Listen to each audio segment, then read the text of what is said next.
Okey, jadi ini adalah contoh kepada modul matematik pembelajaran bermakna. Okey, bagaimana kita mau belajar satu pecah 6 bahagi 1/2 lah. Okey, so sudah tentu kalau secara senangnya kita hanya beritahu pelajar bila kita bahagi pecahan, kamu tukarkan itu bahagi kepada darab dan pecahan itu kamu terbalikkan kan. Okey, tapi itu hanya dari segi prosedurnya kan. Dan sebenarnya kenapa dia begitu, dan adakah sebenarnya pelajar faham kenapa dia begitu. Dan biasanya ada pelajar yang dia boleh buat tapi dia tak boleh ingat. Ada yang boleh buat dan dia boleh ingat sebab dia buat banyak latihan kan, tapi pada akhirnya masih sebenarnya dia tidak faham apa yang berlaku di sini. So bolehkah sebenarnya kita cuba untuk mengajar benda ini dalam satu cara di mana pelajar boleh sebenarnya faham apa yang berlaku, dan sebelum dia boleh faham dulu sebelum kita masuk ke prosedurnya, ataupun lebih baik lagi dia faham dulu apa yang berlaku dan kemudian pelajar itu sendiri yang boleh terangkan apa prosedur yang sepatutnya kita buat untuk dapatkan jawapan dengan lebih cepat.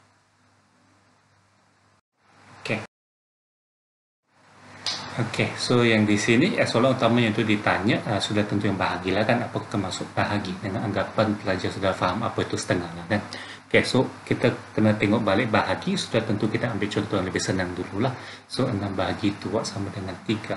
So apakah sebenarnya maksud ayat ini, dan bolehkah berikan contoh situasi. Okey, so mungkin kita boleh bagi pilihan contohnya yang mana yang betul. So situasi Ali ada 6 kuih, dia berikan 2 kawannya semua kuih tersebut secara sama rata. Berapa kuih setiap kawannya dapat?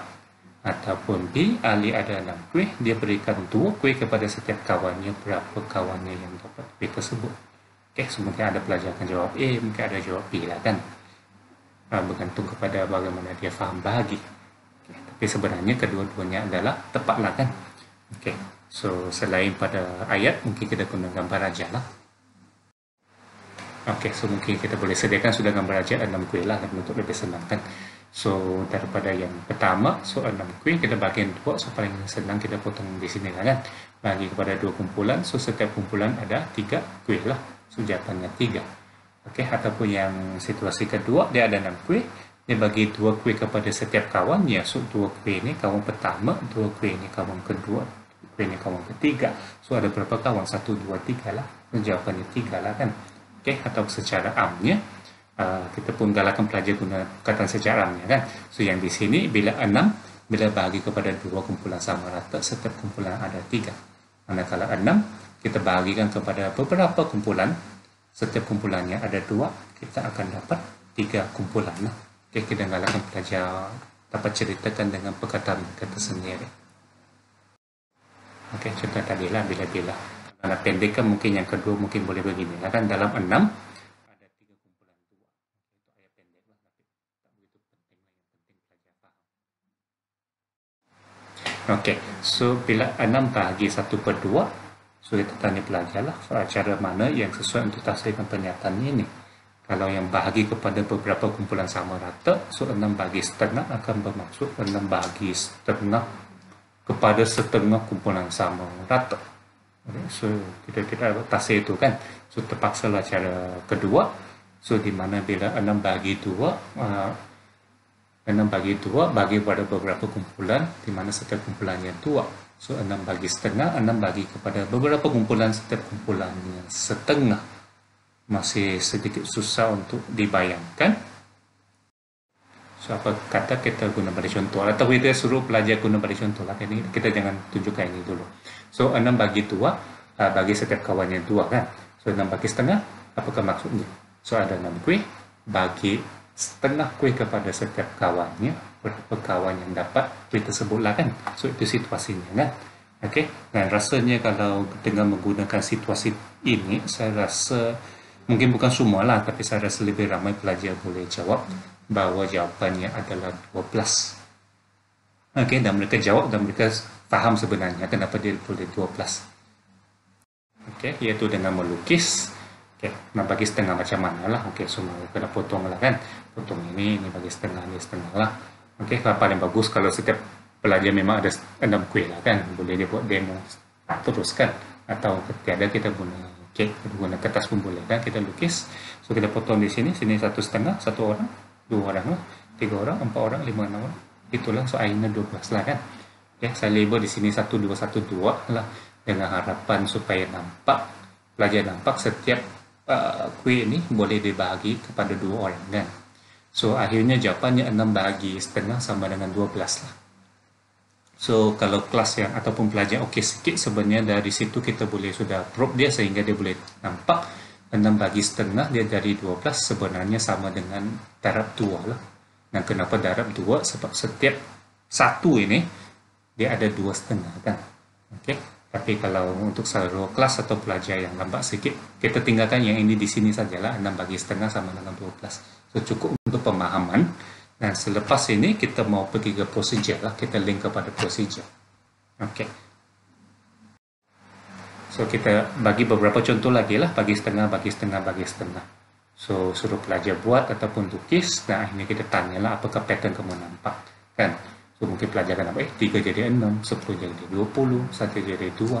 So sebenarnya cara yang lebih cepat ialah kita darab 2 lah. Okey, kita harap pelajar yang nampak itu sendiri ya, bukan kita beritahu lah. So kesimpulan ini pun diharapkan dapat keluar dari pelajar itu sendirilah. Okey, iaitu bila kita bahagi setengah, kita juga akan dapat jawapan dengan lebih cepat dengan darab 2 lah. Okey, kenapalah? Apakah sebabnya? Okey, sebab dalam setiap satu ada 1/2 lah. Ada 2 1/2. Okey, nah seterusnya kita apa pula dengan pecahan-pecahan lain lah, 1/2, 1/3, 1/5. Okey, kalau dia lukis dia akan dengan harapan dia akan nampak lah kan.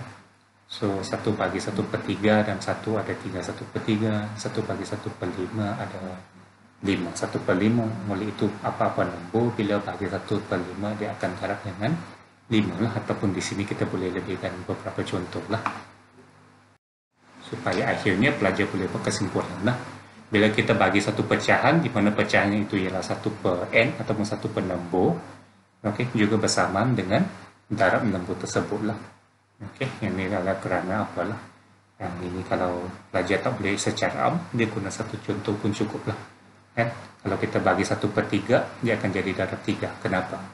Okey, kerana setiap satu ada 3, 1/3 kan. So dia ada 3 lah. Okey, nah akhirnya untuk penyataan prosedur ini pun kita harap akan keluar dari pelajar sendirilah. Apa yang kita perlu buat lah. Kan kita tukar ini kemudian kita darab lah. Tapi yang pentingnya inilah sebenarnya kita kena tekankan. Okay, sebab kadang-kadang kita selalu tekankan buat ini, lepas tu pelajar itu dia tidak tahu bila perlu buat begitu kan. Okay, so paling bagus kalau yang perkataan ini pun keluar dari pelajar sendirilah kan. Bila kita nampak sesuatu bahagi suatu pecahan, di mana pecahan itu dalam bentuk satu nombor, okay, barulah kita buat ini dan buat ini lah kan. Okay. Dan selepas itu mungkin sedikit latihan ataupun sekurang-kurang berapa contoh lah. Okey, itu baru satu part lah untuk satu part of the lesson lah. Okey. Dan selepas itu barulah kita pergi yang am lah kan. Tapi sebelum lesson ini sepatutnya kita sudah sentuh yang inilah. Itu bila kita bagi satu nombor pula, dia juga bersama dengan darab 1/nombor tersebut kan, darab pecahan yang ini. So satu lesson lagi kita gabungkan yang tadi dengan yang ini yang sudah kita belajar sebelum ini supaya akhirnya jadi beginilah kan. So bila kita bagi 2 dia sama dengan darab 1/2. So 2 ini pergi ke bawah kan. So n ini pergi ke bawah. Manakala kalau kita bagi 1/2 tadi dia akan jadi darab 2 kan, 2 di atas lah. So akhirnya pelajar supaya paling bagus pelajar yang boleh buat kesimpulan beginilah kan. Bila kita bagi satu pecahan di akhirnya akan darab pecahan yang terbalik lah. Tapi yang lesson ini pula akan banyak-banyak contohnya lah, banyak-banyak langkahnya. Okey.